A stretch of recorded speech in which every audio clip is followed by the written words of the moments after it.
eloko ya liboso ngai naza papa ya bana force du progrès. Ok. Wana ya wote msoko naza papa na bango. Nabengaki Peter Kazadi ndenge ba force du progrès bakataki babandeko na ngai.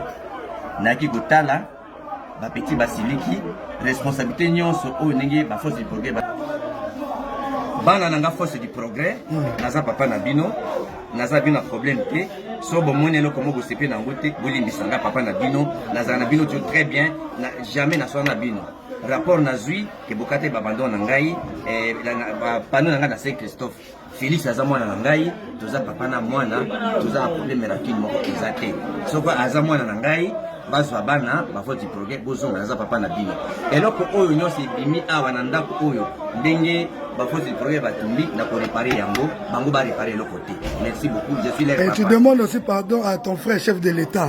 Félix est mon fils, chef de l'État. Aza chef de l'État, aza mwana nga toza famille moko biso na ye. Mamuda biso ko na biso libali mo. Et biso tout bana papa Tshisekedi. OK, et demander pardon aussi pour tout ce que tu as dit à propos de lui et tout ça, tu t'excuses.